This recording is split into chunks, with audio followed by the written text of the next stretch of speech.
Happy Thanksgiving week to all of the Missouri Mayhem listeners out there. Megan and Mindy are so thankful for your support. As always, please share, rate, and review today's episode. Thank you and happy Turkey Day to all.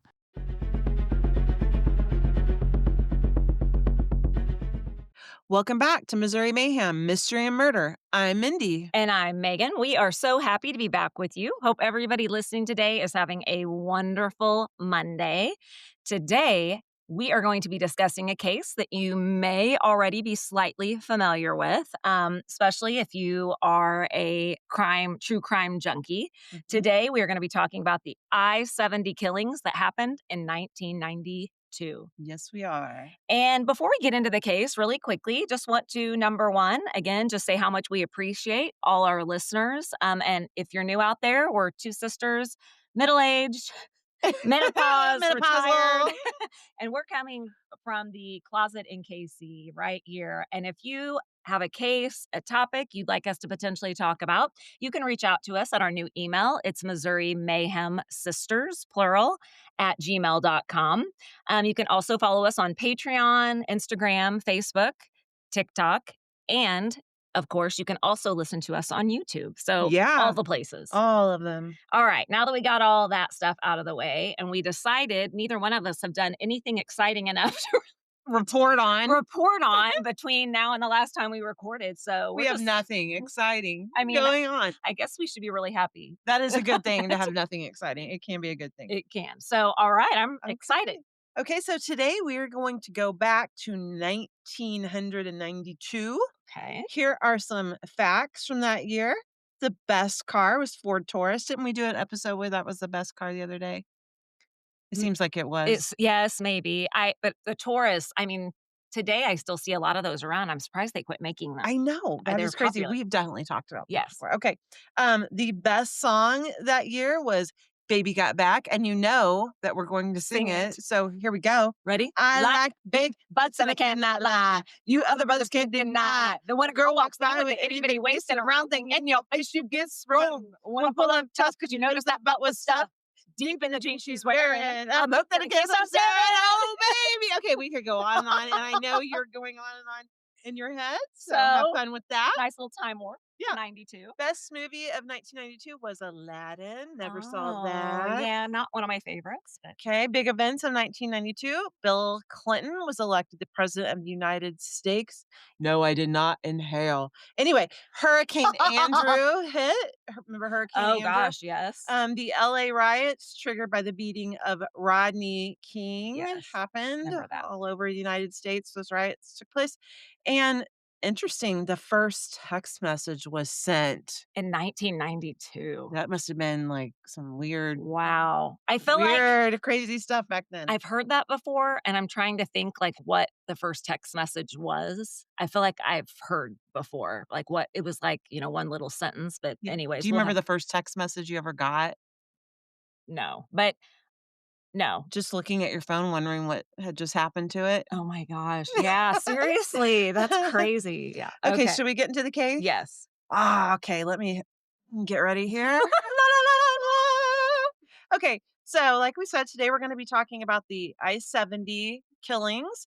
I-70, as you may or may not know, is an interstate that runs almost through the entire United States. It covers over 2,000 miles, and it goes into 10 different states, which I just looked them up, are Utah, Colorado, Kansas, Missouri, Illinois, Indiana, Ohio, West Virginia, Pennsylvania, and Maryland. Wow. So, yeah. And let's just say, I don't know about you, but like we've always had relatives that live out towards St. Louis, and now, other family members that live out that way. And so we've driven I-70 quite a bit. Yeah. I hate I-70. Ross and I call it Death Highway. It's so scary. It is so scary. With all the semis, and obviously we're not talking about the driving aspect of it today, but let's just say like driving's rough in general, much less the stories. Yes. Yes. So back in 1992, over the course of several months, an unidentified man, and I will go ahead and tell you, this person was never found. An unidentified person struck 6 times that we know of, possibly 10, but we're going to talk about the 6 that we definitely know of. They were all in different cities along the highway. They were all store clerks, and they all worked at, like, your little specialty stores. Yes. So Not like big not like a Walmart or a yeah, they were Target. like shoe stores, ceramic stores, bridal stores, Nice. specialty stores.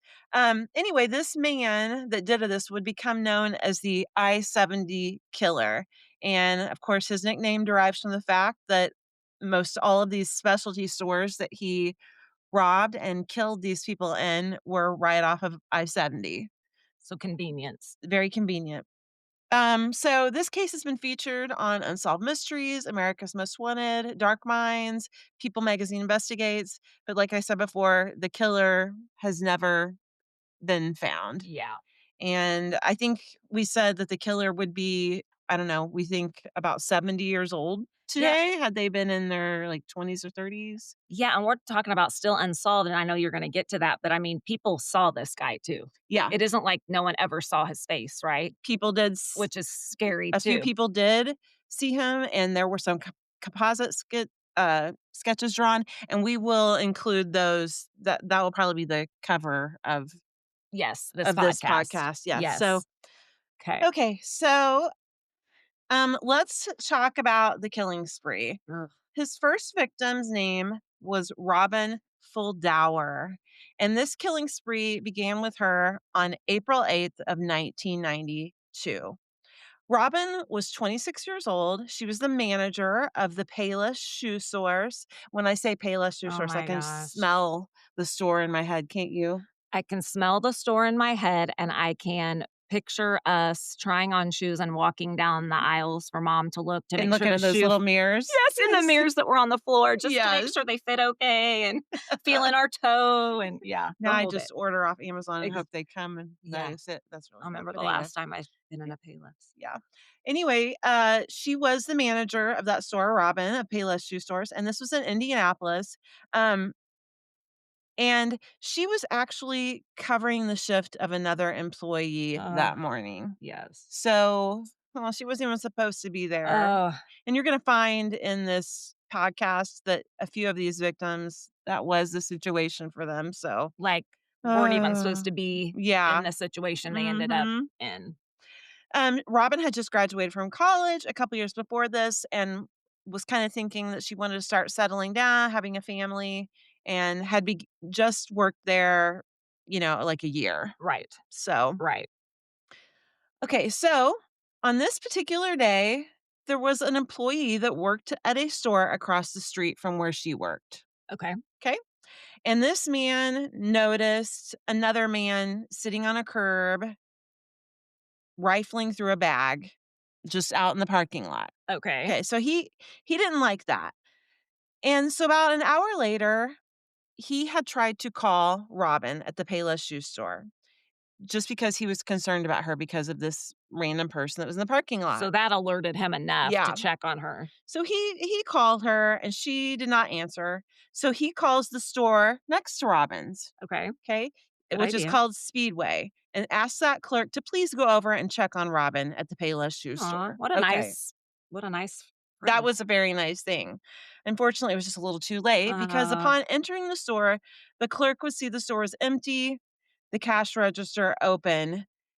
So she didn't initially see Robin in there. She called the police. When the police arrived, they immediately went to the back room where they did find Robin's body. Uh, Yeah. and you said she'd only been there a year Yeah. and that she was covering for someone Yes. today. Yes, Yes. okay. Yes. So, like, because I think, okay, was Robin targeted? Well, that probably means Robin wasn't No. targeted. This And is a the random guy that worked across the street from her, he knew something up was up with the guy in the parking lot. His intuition, was right. it was right. And that, yeah, it was right. Good for him. And as so many times we've already said in the few cases we've done, like, if you see something, check into it, report it. Report You'd it. rather be safe than sorry. Yeah, Robin, she had actually been shot Oh, twice in the shot. head, and they think she had been murdered sometime around 1:30 PM based on the guy across the street and all of that. The killer stole $100 from the register, and police believed at this time, after they investigated, that that was the purpose of the murder, and was just for that money, Just okay? a robbery, And I don't know, $100 in 1990 2 would be equivalent to what, probably like $500 now. So probably. that I guess you could say, okay, well, he was here to Ju not murder, but to rob and then killed. Who knows? Right, and because there was no evidence of sexual abuse or anything like that. No, She not in was any of these cases was okay, there was any sexual sexual component. abuse. Okay, No. so it's at this point, they're thinking it was just money Yeah. based. Okay. It was believed that the killer had come into the door and either followed her or forced her to the back. Yeah. Don't ever go with people, guys. If someone ever comes up to you with a gun and says, "Go with me to the back," don't do it. No. No. And then they believe he exited through the back door and hitchhiked his way back to the highway. Oh, yeah, being right And there. yeah, and Payless did put up a $5,000 reward for her. Um, but then unfortunately, this guy struck again, and Like, soon. very soon, 3 days later. Okay. So they at first, they're Yes. like, "This is a robbery," and then we've got this that happens soon. Yes. Okay. So after this is when they start thinking, "Okay, maybe this is a serial killer." But anyway, Ugh. so then just 3 days later and 700 miles away in Wichita, Kansas, on April 11th at the La Bride d'Elegance bridal shop. Le bras d'elegance. This bridal shop was conjoined, this is a great idea, by the way, with the Sir Knight Tuxedo. Nice. Good idea. Yes, and was owned and operated by 32-year-old Patricia Majors, who had opened the store 5 years before. Oh, cool. She was the owner too. She was the owner. I mean, that is such a good idea. That Remember is. Carolyn Lawrence? She had kind of that thing Gosh. going on. Yes. Oh my gosh. I can still feel that too going in I her basement, know, looking it's at the her dresses. her shop smelled like wedding cake. It did, like It made you just wanna buttercream. get married. Yes. This shop, the La Bride d'Elegance, normally closed at 6 p.m. on Saturdays, but Majors, oh, bless her heart, Oh, had no. agreed to stay late for a customer to come and pick up a cummerbund. Oh. Now, a cummerbund is what the dudes put around their waist, right? Yes. So, you would Yes. assume that this person coming is a man? I mean, that would be your first instinct unless, like, a girlfriend or wife or mom picked it up for him. Yes. Yes. Okay, so they're staying open a little bit later, and she's not alone. She actually has another woman Oh, working with her. great. Safe in pairs. Yes, 32-year-old Patricia Smith, okay? And I'll So just both Patricias. yeah, both were Patricia. You know, that was the top name. I know, it was the top So there name. you go. We said There if we we known any Patricias. There you go. Sorry. sorry. So a little bit about Patricia Smith. Um, she was 32 years old. She was a Wichita State University student and was studying to become a nurse.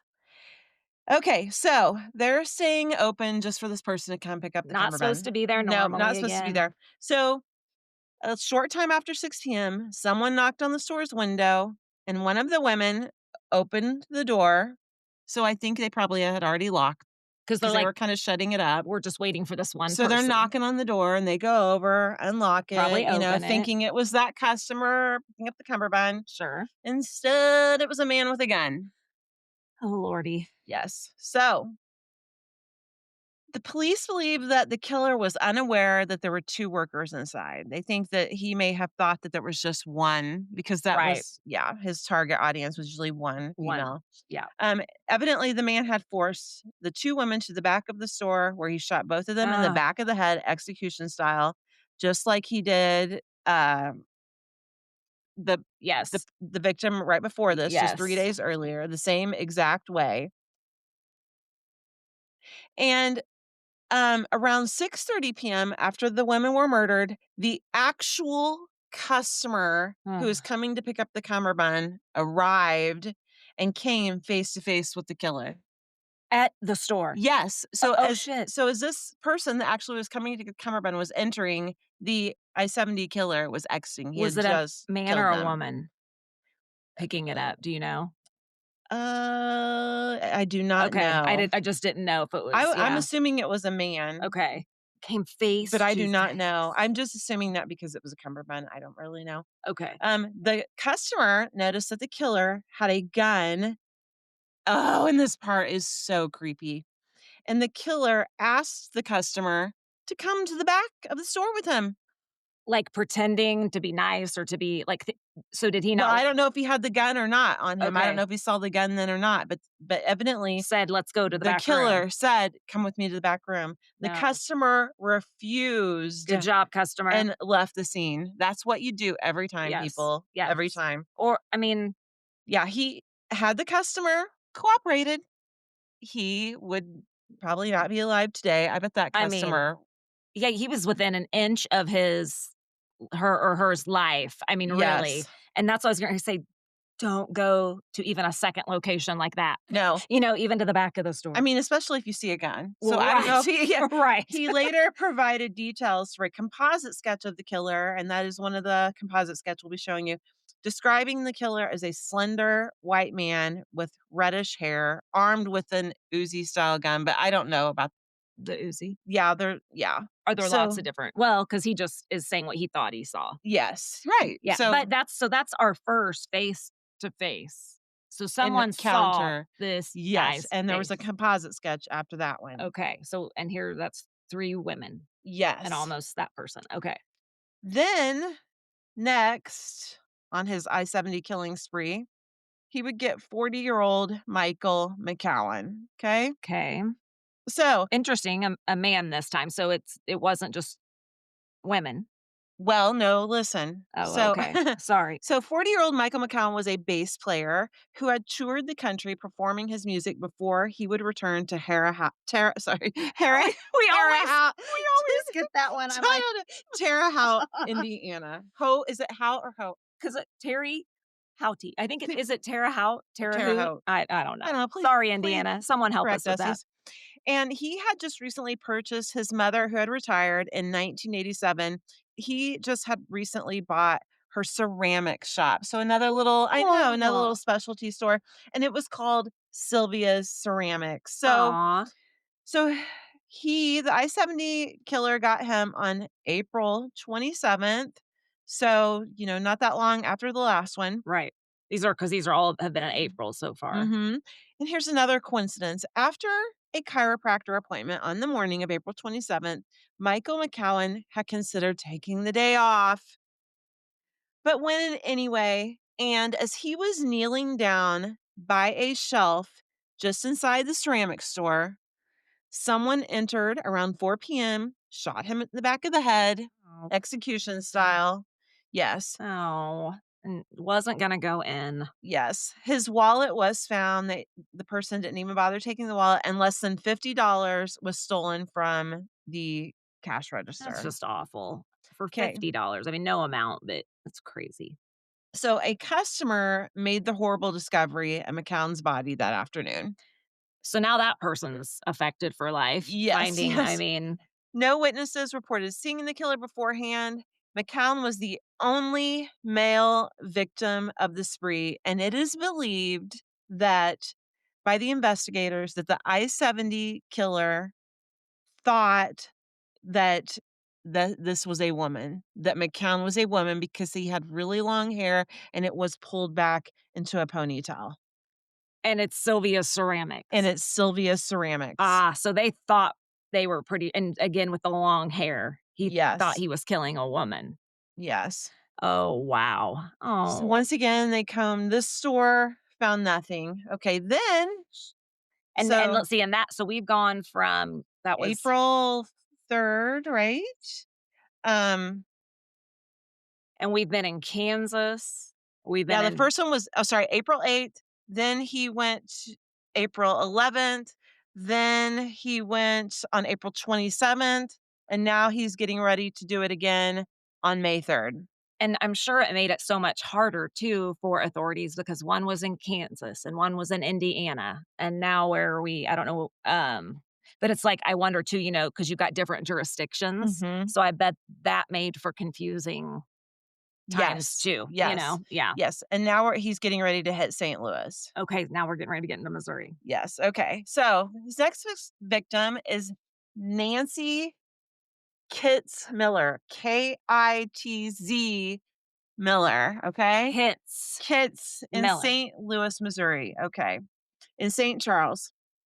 So there's a little shopping center there. There used to be called the Boggy Hills Shopping Plaza, and it's directly off I-70.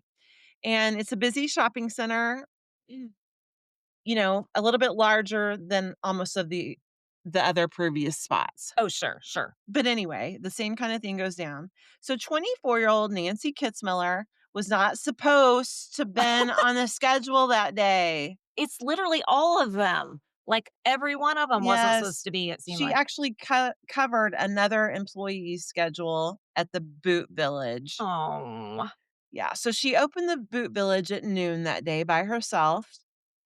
She actually, a little bit about her, after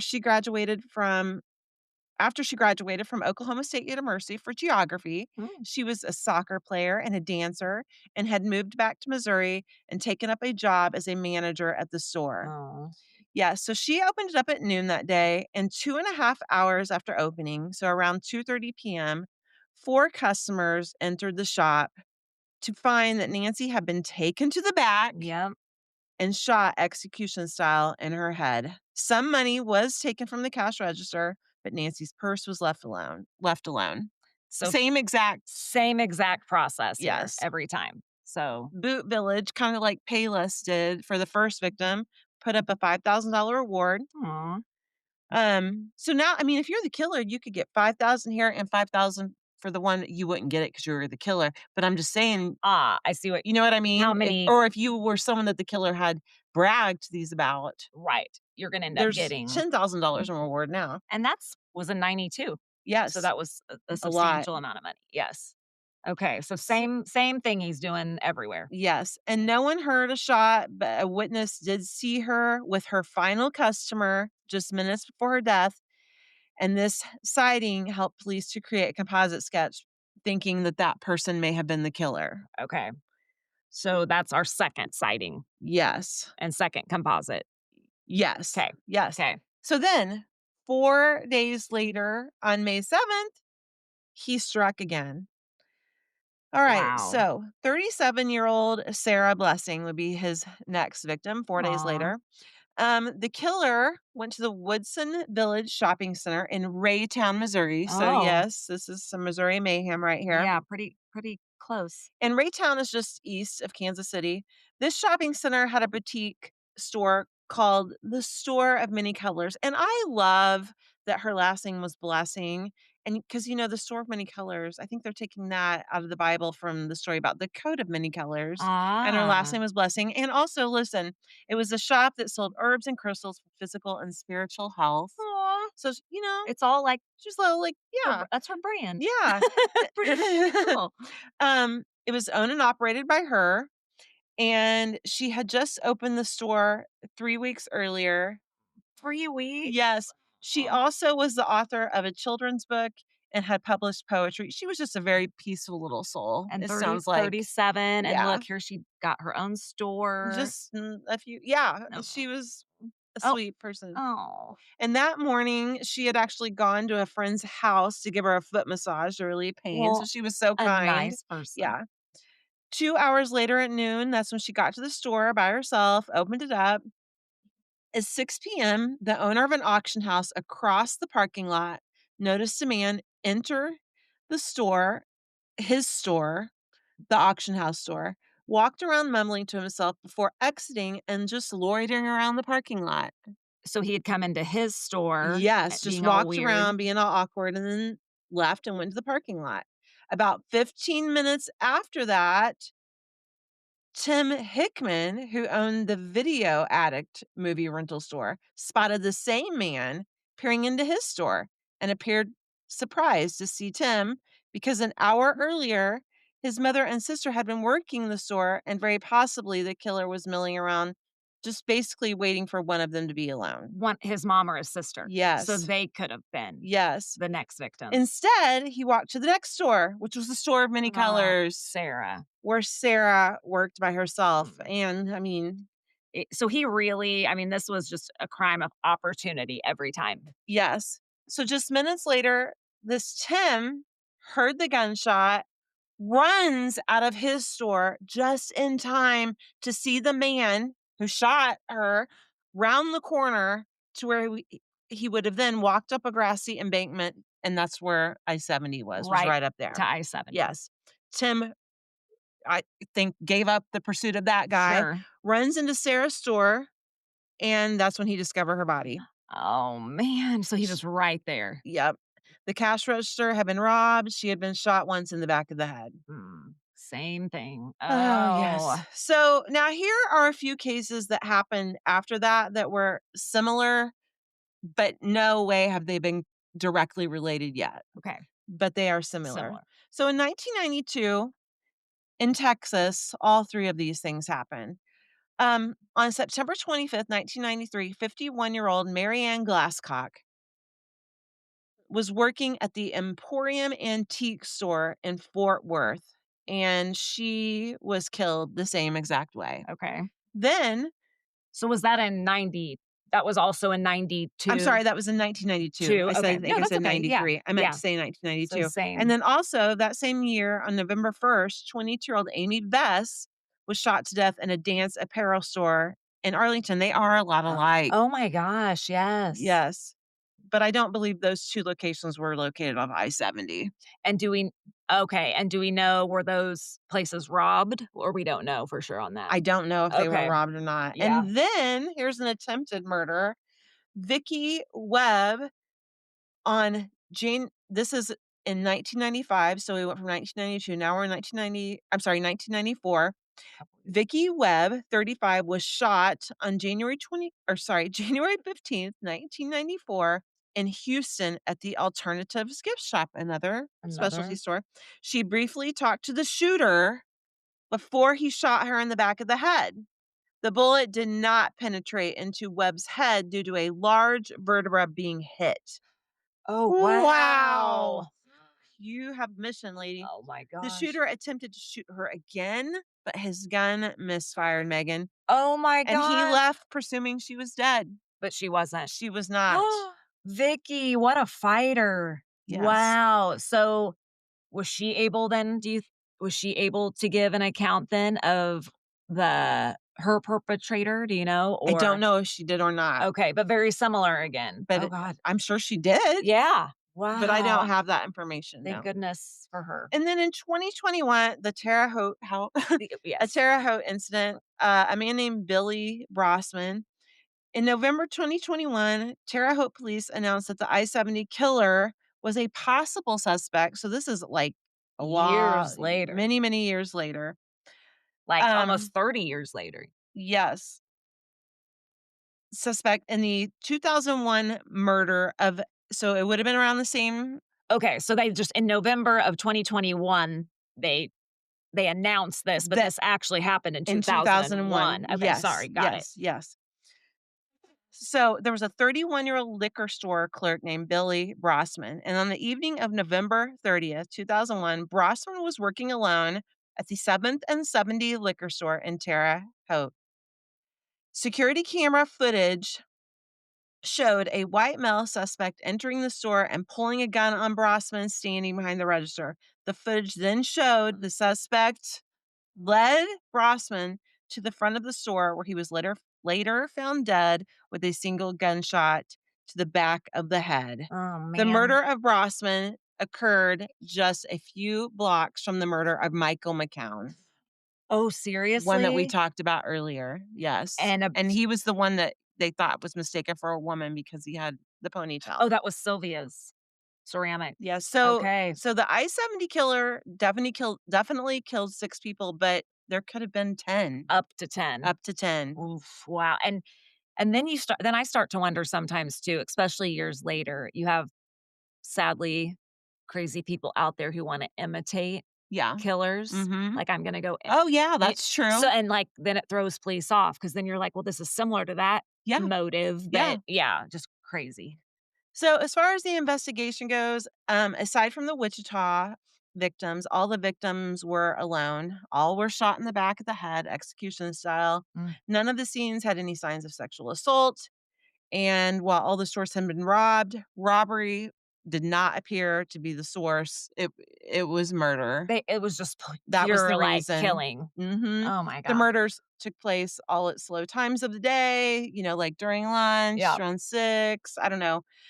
Several of them were in strip malls near I-70. Based on witness descriptions, investigators were able to produce composite sketches of the killer and a physical description. And this guy, could still be alive.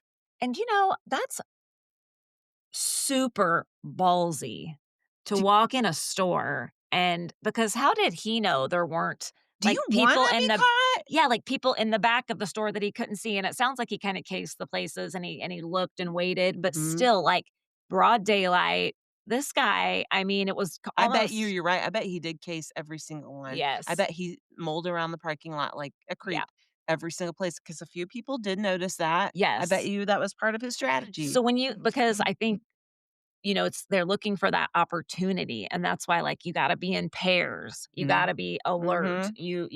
Oof, okay, Mhm. okay. So here's the description that most of them gave this, and this is what all the composite sketches are Okay. based on. He is described as being a thin white man in his 20s or 30s. So, okay, let's think about this. It was in 92, So so let's that's say 31 years ago. So let's he would be 60s to 70s. yeah, very possibly still alive. Yes. A very thin man in his 20s or 30s, 5'7" to 5'9", so he's probably 5'6" now. Shrinking. With lazy eyelids and sandy blonde or reddish hair. Oh, Yes. wow, okay. During the initial investigation, two individuals were investigated and eliminated as suspects. But Okay. besides that, there's never been any. Arrests or Mm-mm. 2. So In all here, this time, 2. yeah. So here's a Wow. little bit of information about those two suspects. Donald Waterhouse from Dyer County, Tennessee, was arrested in June 1992 for the killings of his mother and stepfather, and while in custody, was investigated as a suspect for the I-70 murders. He was ruled out due to differences in height, age, hairstyle. Anyway, they just didn't think it was So him. okay, because of Yeah. appearance, yeah. Sean Patrick Gobble from Asheboro, North Carolina, was arrested in 95 for the murders of 4 women committed in North Carolina, Tennessee, and Alabama. He was also named as a suspect, but ultimately he was eliminated. Ruled out. Gosh, just 2 I mean, I'm sure they've had other leads, but to only have 2 That's it. public suspects in all those years, I mean, that's rough, and I mean, I This guarantee guy got away. and I mean, I'm sure, especially because it went into so many different states, surely some cold case unit's still looking at it. I would hope You so. would I don't hope. know, though. I I don't mean, know. A yeah, lot of cases they do kind of stop. that's true. I mean, It it makes you wonder. yes, So I'm going to say just a little bit of a prayer over the I-70 killings. nice. Dear Heavenly Father, Lord, we just want to come to you today and give you this case, Lord. If this person is still out there, let them come forward so the family can find comfort that this person has been found, or just don't let them, along with that, don't let them do harm to anyone else. Just want to still be with all the victims' families. In this case, Lord, that you will, let them know that this case has not been forgotten. It is still being talked about. They are cared about.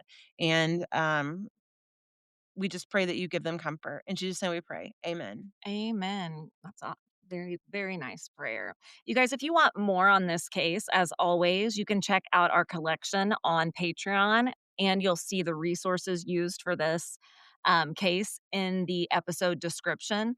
We appreciate you being here today. We appreciate you listening and keeping these cases out there. And like Mindy said in her prayer, keeping those names alive because, yeah, a murder is still out there. Yeah. Scary.